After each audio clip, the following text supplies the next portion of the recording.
Hey, I'm Alex Radcliffe from Board Game Co., and this is a video of 7 game reviews I've been pushing off.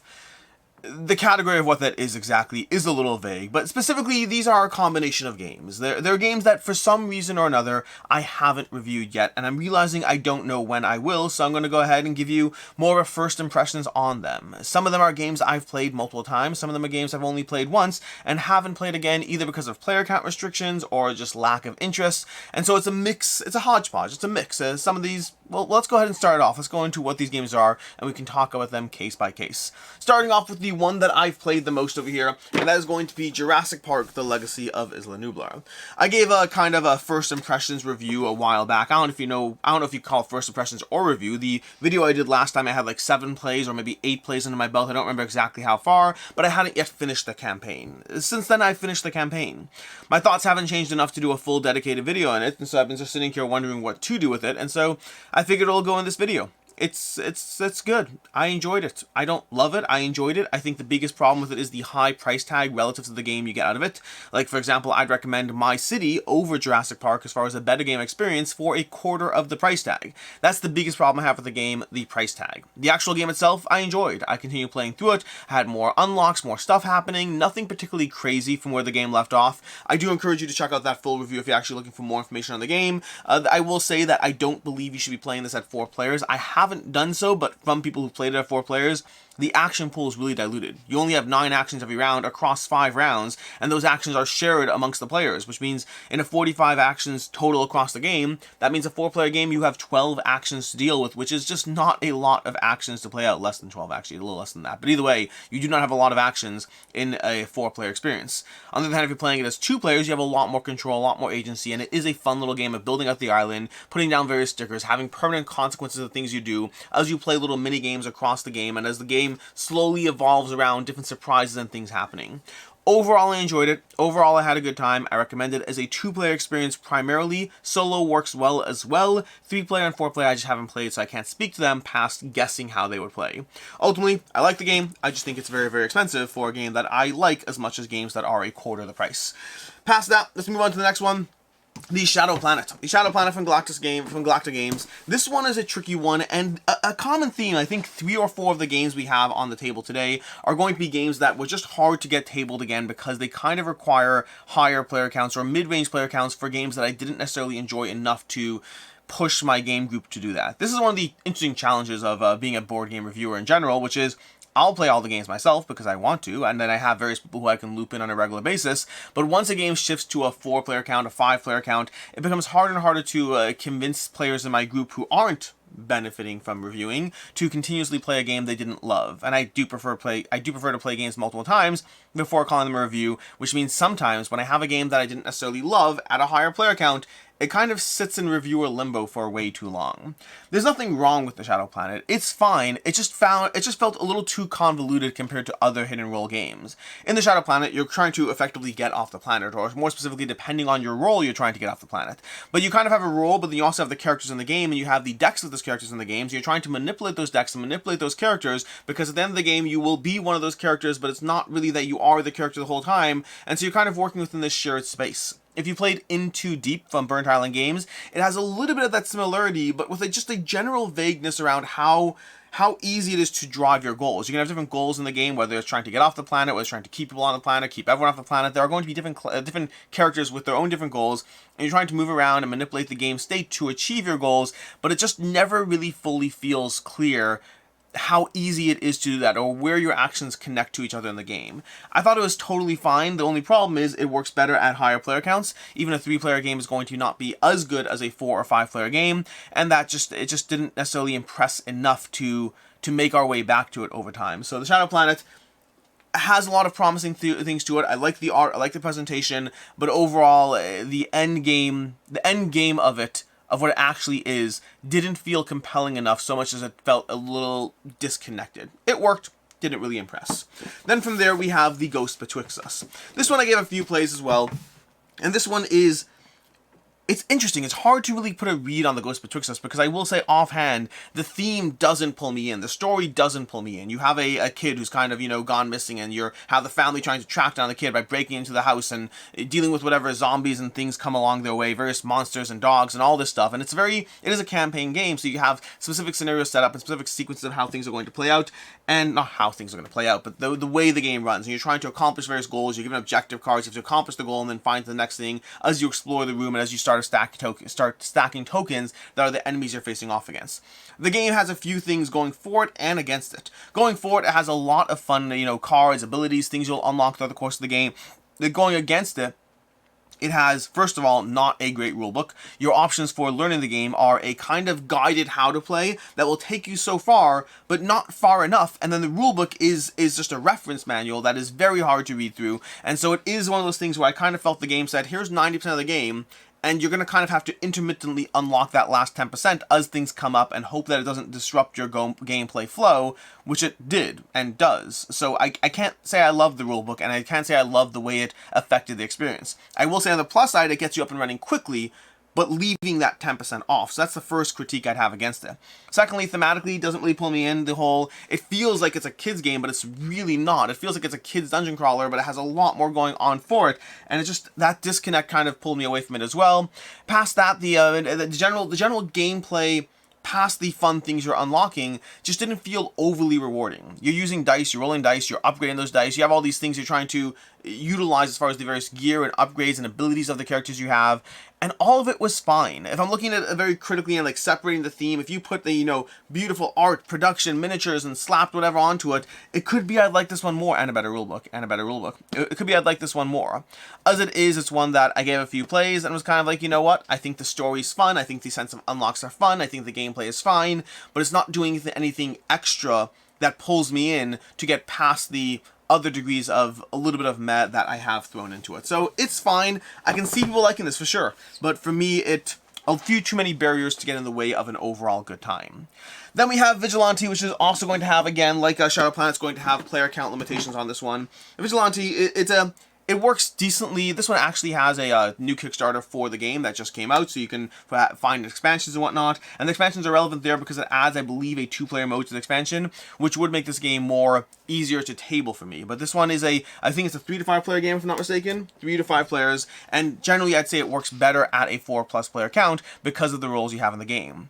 You're going to have the Guardians in the game, you're going to have I can't remember all the roles, but effectively heroes, villains, and neutral players. And neutral players will have their own various goals, but then the heroes are trying to effectively capture or defeat villains, and the villain players are trying to get in the way. Again, I might not be misremembering some of the terms there, but basically it's a game which you're trying to recruit heroes and take down villains in the card row, but effectively you're trying to do so with a hidden role and trying to figure out who your other players are and who's helping you and who's getting in the way. The players are sort of symmetrical in the sense that their goals are different, but the way they operate are the same, but they are trying to achieve their own specific objectives, as they have their own little allegiance tokens, which you can occasionally peek at, and if you find matching 2 of them, then you know which role they are, but you have to find matching 2, and it might take some time to get there, and it's more likely you won't actually find them, so you're kind of basing it based on statistical odds. There's a whole bunch of reading into the actions and reading into the items that are going on as you ultimately try to play a deck building game where you're trying to build out your deck and trying to take down the villains, gather the heroes you need, and trying to do so as efficiently as possible.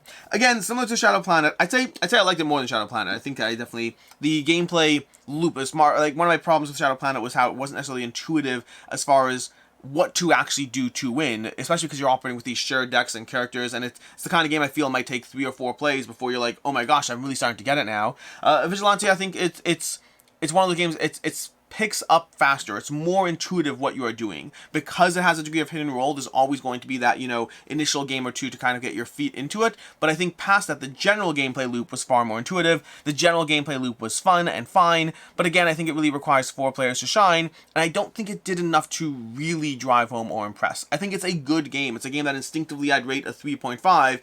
Just a 3.5 that requires 4 players to be a 3.5. I find those games just don't get tabled as much, and they're harder to actually get to. I think if you like hidden role games, if you want a superhero theme, I think Vigilante is totally fine and does a overall good job. I just think that it didn't, it requires 4 players, at least this version of the game, to me, not necessarily requires, it thrives with 4 players plus, and for me it didn't necessarily do enough to consistently want to dive into it. Then we have 2491 Planetship, which might be my most negative here. I don't know, not really. Depends on how you compare things. 2491 Planetship is actually a good game from Meebo Games. When I say most negative, it's not because this game is negative, rather it's because I just recommend City of Spies. City of Spies from Meebo Games is the original game in this series, and then they had an expansion, and they had a big box, and they had 2491 Planetship. And 2491 Planetship to me is kind of the same in 90% of the game, and then just worse in the rest. They do some small rules, cleanups, or adjustments, but I can't say I felt the difference in those strongly. This game, the core concept of City of Spies is you have these player boards, and you're placing down characters with a degree of trying to place characters face down or face up, depending on the location, to achieve your goals. Then you're going to be activating the characters, trying to have the most strength in the location, but using various abilities on those characters to manipulate the board state through the different actions you can take in the game, and you're trying to get the rewards at each location, which will both improve your in-game engine while also giving you points towards the end of the game. That's what both of these games do. But in City of Spies, you're basically operating as a bunch of spies at a bunch of locations, and in 2491 Planetship, you're aliens on a ship or something, and it's just not nearly as intuitive, which is the first strike against it. Is the art is not bad, but possibly a little bit worse, so not necessarily as pulling me in. The theme is so much less intuitive, so much less intuitive. City of Spies makes sense. It feels thematic what you're doing in the game. In 2491 Planetship, it just feels more vague, and it doesn't help the teach. It doesn't help the teach to have players trying to guide players in this game of what you're trying to do, because it doesn't nearly make as much sense as it does in the City of Spies. And the only real reason to seek this one out is if you're looking for the specific rules changes, which are present, but they're like minor tweaks. They're not really different enough for me to call this a new game. I love the City of Spies, and I still love the City of Spies, and 2491 Planetship I think was an interesting blip and an experiment that for me didn't work. I'm just going to play City of Spies. I felt this one was a step backwards for me. Again, the big one is the theme. Like, I'm curious, if you had the same theme and you made those rules tweaks there, I don't know how I'd feel about them. They're small differences, but the theme really, really took me out of this one. Really pushed me away as far as just, taking a game that makes sense to me and makes sense to the players I'm teaching it to, and just pushes you further away. Then we have Dark Rituals, which arguably is the best game on this table. Dark Rituals, Maleficarium. I'm saying that horribly, I guarantee it. This is coming to you from Dark Gate Games, and this one has great miniatures, it's pretty solid gameplay, a overly complicated rulebook, which I guess we've seen already on this table. But Dark Gate over here, Dark Rituals, is a very good game that is a one versus many with a solo/cooperative mode, but it's one versus many where you're playing as either like the knights or the witch characters or the bad guys, whatever it is. It's a very clever system of managing your stamina, of having asymmetrical sides of how they operate, how they control the beasts on the board, the various creatures on the board, how you craft various spells or manage your weight in your backpack. There's a lot of fun things going on in the game. The only problem is I learned this game maybe a year and a half, 2 years ago. I played it maybe a year and a half, 2 years ago. And the rulebook at the time was a chore to get through, and I just haven't felt incentivized enough to pull this one out and refresh myself on what was a painful chore to learn the rulebook. This game, when I first learned the game a long time ago, I watched all like 3 or 4 videos they had on the channel, as well as they had like their own guided things, which actually did help. They were fairly good, as well as reading the rulebook, and then I got it out, played it, and then unfortunately didn't play it again for, 2 years. And I'm just not motivated enough. I remember enjoying it. I remember having fun. I think it is a good game. I think the rules barrier to entry and the complexity of the game means there are other game systems that I think are easier and more intuitive to play through that I'd rather get to first. If you're looking for a one versus many game that I highly recommend, Kaman's Master of the Universe or The World of Smog Rise of Moloch are fantastic games that gave me a better experience with less of a rules barrier than Dark Rituals does. If you're looking for just general, beating things up, I think Massive Darkness from Kaman is another fairly easy game to get into. And the interesting thing is all these games do have longer rule books, but I think that Kaman also does a very good job of giving you a almost more intuitive experience. I find their games are easier to pick up and table. I think Dark Rituals has a lot of fun things going for it. It is easily my favorite experience from the ones I've played on this table, but also the rules barrier was there, and there are other games in the genre. So for me, Dark Rituals is a game that I'd love to review, but instead you're getting first impressions after all. Instead. Then lastly, we have Cactus Town. Cactus Town is going to suffer from the same thing that we have in Vigilante and in Shadow Planet, which is requiring a specific player count. This one requires a 4 players almost inherently. It doesn't actually require it, but it doesn't play as well at lower player counts.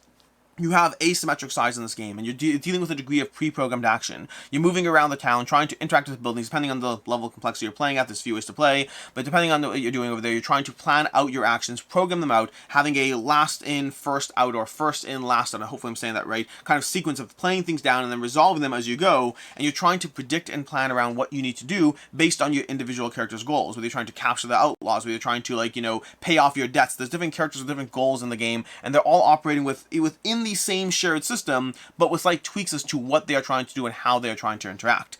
I think that the game system, at least for the plays I had, first of all, at lower player counts, it just doesn't work nearly as well. It doesn't give you the same degree of satisfaction nor balance, seemingly from how it operates in terms of lower player counts. It really, and if you look on BGG, this is definitely solidified. I think like 68% of people say it's best with 4, and like most people say it's not really good at lower player counts, and that matches my experience. It really is a game that needs 4 players, and you kind of have to give it requires a degree of picking up how your characters operate, what their goals are, and operating within a shared asymmetric landscape, which is always tricky inherently because there's a degree of self-balancing between the players in the game. But this degree of self-balancing comes at the cost of just, you know, in general, trying to get your own goals done, trying to figure out how to achieve your goals, how to balance for the game, how to deal with the randomness and craziness of pre-programmed movement in the game, and having to specifically do all that at a 4-player count.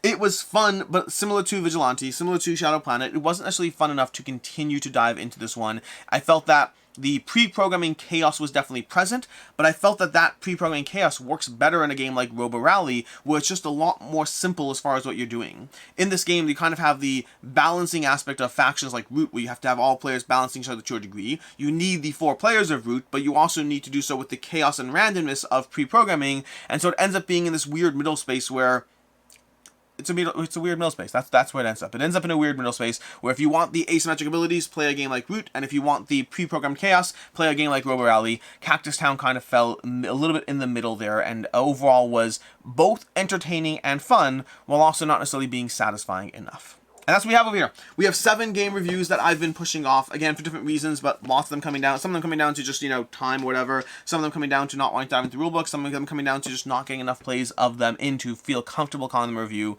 So 7 semi-first impressions with some more plays than others. And these are all, I don't know. I mean, as far as where I end up with this, I think Dark Rituals is a lot of fun. If you're willing to persevere through the rulebook, I think is a very good game here. I think Ghosts Betwixt does a lot of things that were clearly good enough that I can see there being a strong audience for the game. I just don't think I'm that. And again, a bad rulebook. Shadow Planet felt a little bit too obfuscated as far as the way you're taking your actions and trying to achieve your goals versus how rewarding that sequence felt. I'd rather play Into Deep over that. We have Legacy of Isla Nublar, which is genuinely fun, and I'd recommend My City at a quarter of the price point. We have Vigilante, which is fun, is enjoyable. I don't know if it didn't impress me enough and requires higher player counts, which means it's like I was intrigued by the 2-player mode that was coming out in the recent Kickstarter. I was definitely intrigued by that because at 2 players, if it worked well, I think I'd be more interested, but even so, there's a lot of games in the genre deck building out there, so I just don't know if it pulled me in as much. We have 2491 Planetship, which I just recommend City of Spies easily, and then we have Cactus Town, which is fun, is good, but I'd recommend Robo Rally if you're just looking for that chaotic experience. In any case, and until next time, I'm Alex Radcliffe from Board Game Co. I hope you enjoyed this video, and as always, I hope you have a good one.